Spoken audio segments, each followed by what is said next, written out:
ओम शांति। आज 4 मार्च 2024 बाबा की महावाक्य है, मीठे बच्चे, तुम रॉयल कुल के रॉयल स्टूडेंट हो। तुम्हारी चलन बहुत रॉयल होनी चाहिए, तभी बाप का शो कर सकेंगे।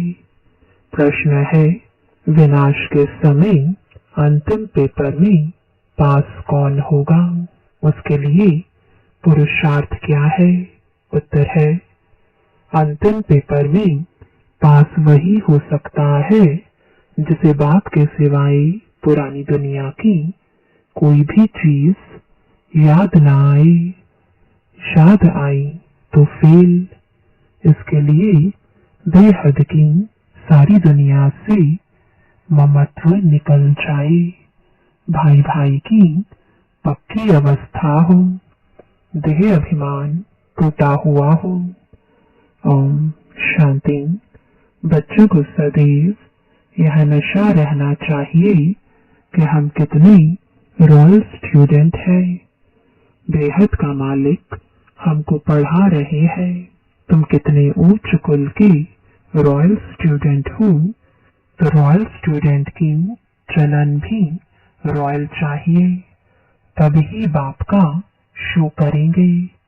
तुम विश्व में शांति स्थापन करने के लिए निमित्त बने हुए हो।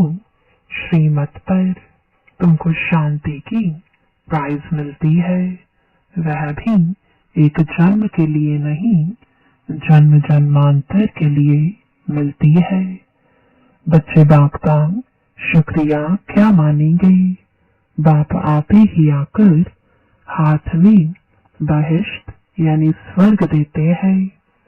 बच्चों को पता था क्या कि बाप यह आकर देंगे? अब बाप कहते हैं, मीठे बच्चे, मुझे याद करो।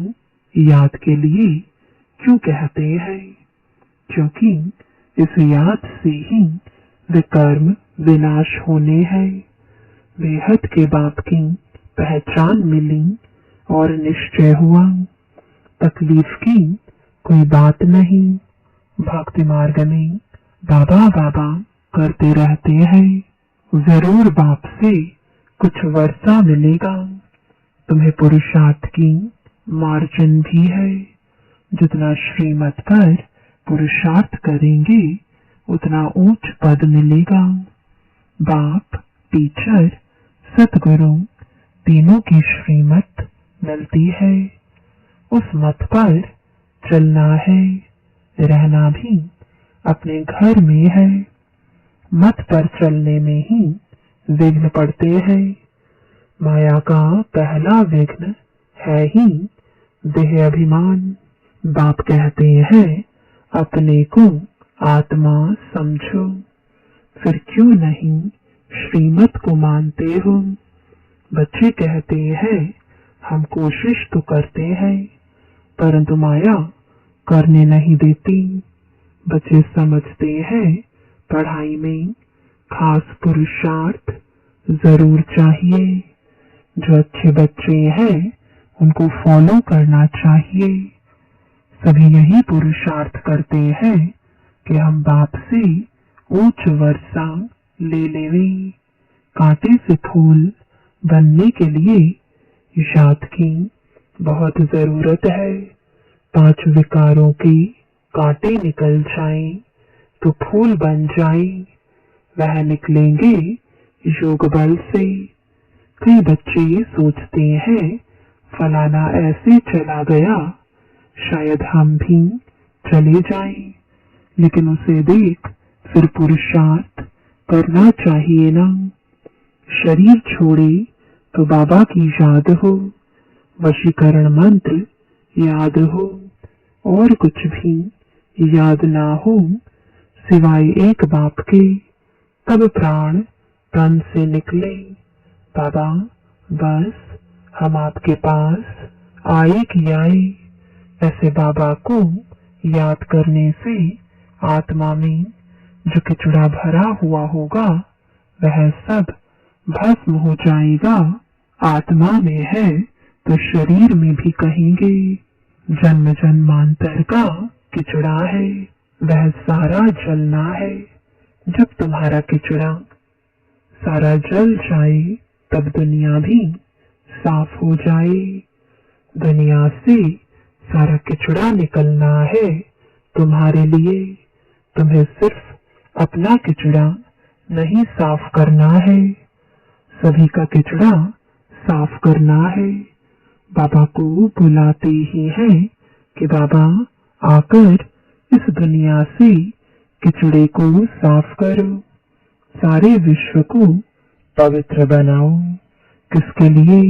उस पवित्र दुनिया में तुम बच्चे ही तो पहले पहले राज्य करने आते हो। तो बाप तुम्हारे लिए तुम्हारे देश में आए हैं। भक्ति और ज्ञान में बहुत फर्क है। भक्ति के कितने अच्छे अच्छे गीत गाते हैं, परंतु किसका कल्याण नहीं करते हैं।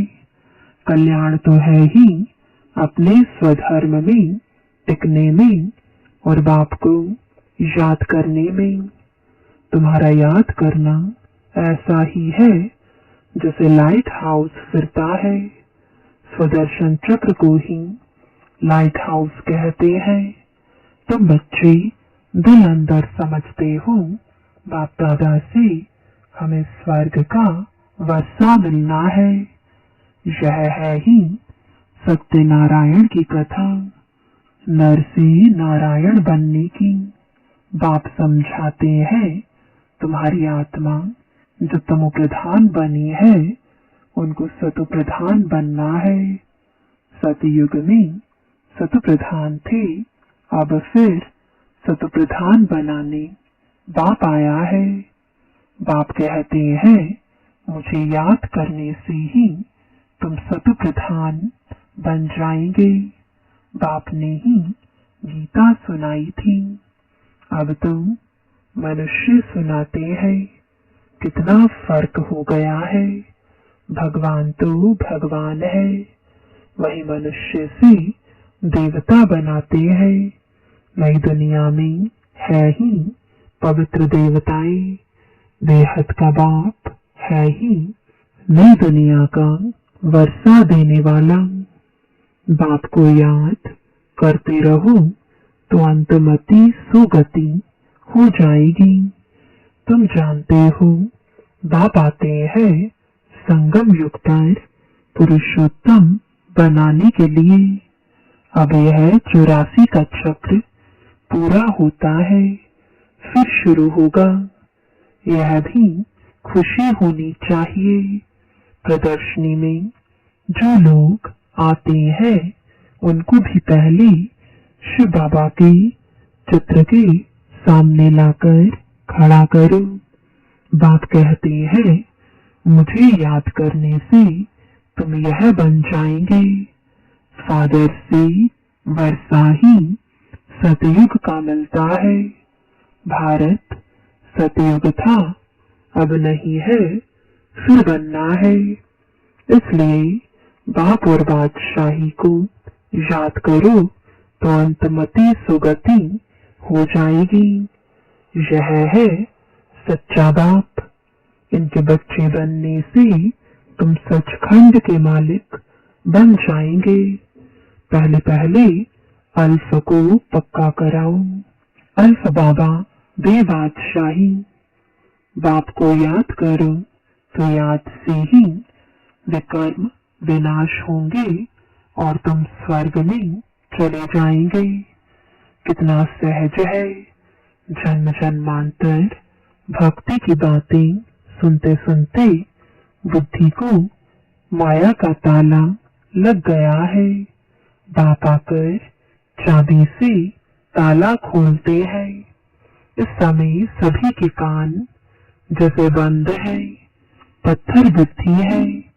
तुम लिखते भी हो शिव बाबा याद है, स्वर्ग का वर्षा याद है। बादशाही याद करने से मुख मीठा तो होगा ना। बाप कहते हैं मैं तुम बच्चों का कितना उपकार करता हूँ। तुम तो अपकार ही करते आए हो। वह भी ड्रामा में नोंद है, किसका दोष नहीं है। तुम बच्चों की यह मिशन है ही पत्थर बुद्धियों को पारस बुद्धि अथवा कांटों को फूल बनाने के लिए। यह मिशन तुम्हारी चालू है। सब एक दो को कांटों से फूल बना रहे हैं। उन्हों को भी ऐसा बनाने वाला जरूर किंग फ्लावर होगा। स्वर्ग की स्थापना करने वाला अथवा फूलों का बगीचा बनाने वाला एक ही बाप है। तुम हो खुदाई खिदमतगार। तनु प्रधान को सतु प्रधान बनाना यह खिदमत है और कोई तकलीफ नहीं देते हैं। समझाना भी बहुत सहज है। कलयुग में है ही तमु प्रधान। अगर कलयुग की आयु बढ़ा देंगे तो और ही तमु प्रधान बनेंगे। तुम जानते हो अब हमको फूल बनाने वाला बाप आया है। कांटा बनाना रावण का काम है। फूल बाप बनाते हैं। जिसको शिव बाबा याद है उनको जरूर स्वर्ग भी याद होगा। प्रभात फेरी जब निकालते हो तो उसमें भी दिखाओ कि हम प्रजापिताओं ब्रह्मा कुमार कुमारियां भारत पर इन लक्ष्मी नारायण का राज्य स्थापन कर रहे हैं। हम ब्राह्मण सो देवता बनते हैं। देवता सो फिर क्षत्रिय सो वैश्य सो शूद्र। यह बाजूली है, किसको समझाना बहुत सहज है। हम ब्राह्मण हैं। ब्राह्मणों को चोटी होती है। तुम भी समझते हो हमने 84 का चक्र पूरा किया। बच्चों को कितनी अच्छी नॉलेज मिलती है और सब है भक्ति। ज्ञान एक बाप ही सुनाते हैं। सर्व का सद्गतिदाता एक बाप ही है। पुरुषोत्तम संगम युग भी एक ही है। इस समय बाप तुम बच्चों को पढ़ाते हैं। भक्ति में फिर यादगार चलता है। बाप ने तुम बच्चों को रास्ता बताया है कि यह पुरुषार्थ करने से तुम यह वर्षा ले सकते हो। यह पढ़ाई बहुत सहज है। नर से नारायण बनने की पढ़ाई है। कथा कहना रॉन्ग है, क्योंकि कथा में एम ऑब्जेक्ट नहीं होती है। पढ़ाई में एम ऑब्जेक्ट है। कौन पढ़ाते हैं? ज्ञान सागर बाप कहते हैं मैं आकर तुम्हारे रत्नों से झोली भरता हूँ। बेहद के बाप से तुम प्रश्न क्या पूछेंगे? इस समय सब है पत्थर बुद्धि। रावण को ही नहीं जानते। तुमको अब अक्ल मिलता है पूछने के लिए। मनुष्यों से पूछो आखिर रावण है कौन? कब से इनका जन्म हुआ? कब से जलाते हो? कहेंगे अनादि है। तुम अनेक प्रकार से प्रश्न पूछ सकते हो। वह भी समय आएगा तो पूछेंगे। कोई रिस्पॉन्स कर नहीं सकेंगे। तुम्हारी आत्मा याद की यात्रा में तत्पर हो जाएगी। अब अपने से पूछो हम सतप्रधान बने हैं। दिल गवाही देती है। अभी कर्मातीत अवस्था तो हुई नहीं है, होनी है। इस समय तुम बहुत थोड़े हो, इसलिए तुम्हारी कोई सुनते नहीं है और तुम्हारी बात ही न्यारी है। पहले पहले तो बताओ बाप संगम युग पर आते हैं। एक एक बात जब समझे तब आगे बढ़ाओ। बहुत धैर्य से प्यार से समझाना है कि तुमको दो बाप है, लौकिक और पारलौकिक। पारलौकिक बाप से बेहद का वर्षा तब मिलता है जब सत प्रधान बनते हो।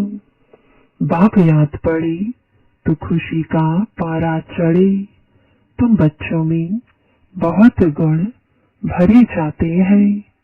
तुम बच्चों को बाप आकर क्वालिफिकेशन सिखलाते हैं, हेल्थ वेल्थ भी देते हैं, गुण भी सुधारते हैं, एजुकेशन भी देते हैं, जेल की सजाओं से भी छुड़ाते हैं। तुम बहुत अच्छी रीति मिनिस्टर आदि को भी समझा सकते हो। समझाना ऐसा चाहिए जो उनको पानी पानी कर देना चाहिए। तुम्हारा ज्ञान बहुत मीठा है। प्रेम से बैठकर सुने तो प्रेम के आंसू आ जाएं। हमेशा इस दृष्टि से देखो कि हम भाई को रास्ता बताते हैं। बोलो, हम श्रीमत पर भारत की सच्ची सेवा कर रहे हैं।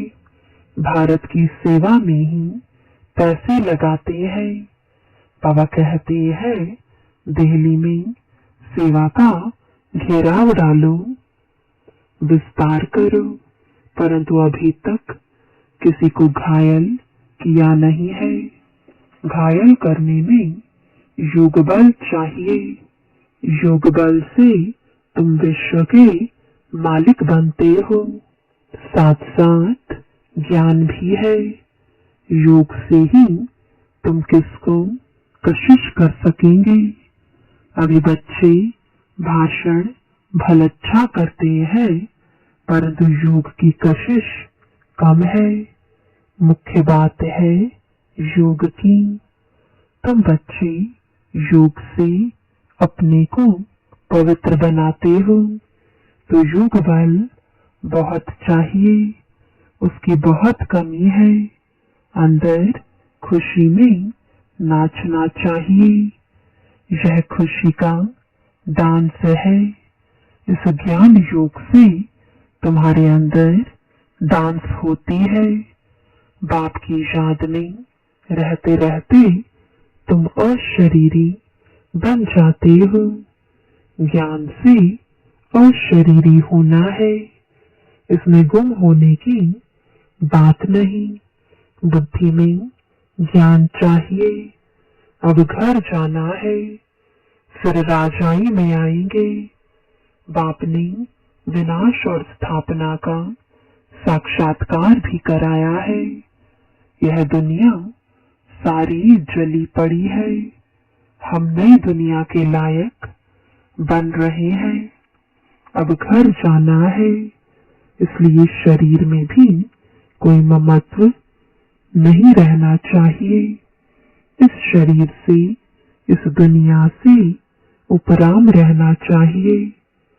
सिर्फ अपने घर को और राजधानी को याद करना है। कोई भी चीज में आसक्ति नहीं हो। विनाश भी कड़ा होने वाला है। जब विनाश होने लगेगा तो तुमको खुशी होगी। बस हम ट्रांसफर हुए के हुए। पुरानी दुनिया की कोई भी चीज याद आई तो फेल। बच्चों के पास कुछ है नहीं तो याद क्या आएगा। बेहद की सारी दुनिया से ममत्व मिट जाए, इसमें मेहनत है। भाई भाई की पक्की अवस्था भी तब रह सकती है जब देह अभिमान टूट जाए। देह अभिमान में आने से कुछ न कुछ घाटा पड़ता है। देही अभिमानी होने से घाटा नहीं पड़ेगा। हम भाई को पढ़ाते हैं, भाई से बात करते हैं। यह पक्की टेव यानी आदत पड़ जाए। अगर स्कॉलरशिप लेनी है तो इतना पुरुषार्थ करना है। जब समझाते हो तब भी याद रहे कि हम सब भाई भाई हैं, सब आत्माएं एक बाप के बच्चे हैं, सब भाइयों का बाप के वर्षे पर हक है। बहन का भी भान न आए, इसको कहा जाता है आत्म अभिमानी। आत्मा को यह शरीर मिला है, उसमें किसका नाम मेल का किसका फीमेल का पड़ा है, इनसे परे बाकी आत्मा है। सोचना चाहिए बाबा जो रास्ता बताते हैं वह बरोबर ठीक है। यहाँ बच्चे आते ही हैं यह प्रैक्टिस करने। ट्रेन में किसको बैच पर समझा सकते हो, बैठकर एक दो से पूछो तुमको कितने बाप हैं, फिर उत्तर दो। यह है दूसरे का ध्यान खिंचवाने की युक्ति। फिर तुमको 2 बाप हैं, हमको 3 है। इस अलौकिक बाप द्वारा हमको वर्षा मिलता है। तुम्हारे पास फर्स्ट क्लास चीज है, कोई कहे इससे क्या फायदा है? बोलो हमारा फर्ज है अंधों की लाठी बन रास्ता दिखाना। जैसे नन्स सर्विस करती है तुम भी करो। तुमको बहुत प्रजा बनानी है, ऊंच पद पाने के लिए पुरुषार्थ करना है। तुम सबको चढ़ती कला का रास्ता बताते हो। एक बाप को याद करते रहो तो भी बहुत खुशी होगी और विकर्म भी विनाश होंगे। बाप से वर्षा लेना बहुत सहज है, परंतु बहुत बच्चे गफलत करते हैं। अच्छा, मीठे मीठे सिकिलदे बच्चों प्रति माता पिता बाप दादा का याद प्यार और गुड मॉर्निंग। रूहानी बाप की रूहानी बच्चों को नमस्ते। रूहानी बच्चों की रूहानी बाप दादा को गुड मॉर्निंग और नमस्ते। धारणा के लिए मुख्य सार है, पहला, अंत समय में पास होने के लिए इस शरीर और दुनिया से उपराम रहना है। किसी भी चीज में आसक्ति नहीं रखनी है। बुद्धि में रहे कि अब हम ट्रांसफर हुए कि हुए। दूसरा, बहुत धैर्य और प्यार से सबको 2 बाप का परिचय देना है। ज्ञान रत्नों से झोली भरकर दान करना है। कांटों को फूल बनाने की सेवा जरूर करनी है। वरदान है, बाप और सेवा में मग्न रहने वाले निर्विघ्न निरंतर सेवाधारी भव। जहाँ सेवा का उमंग है वहाँ अनेक बातों से सहज ही किनारा हो जाता है। एक बाप और सेवा में मग्न रहो तो निर्विघ्न निरंतर सेवाधारी सहज माया जीत बन जाएंगे।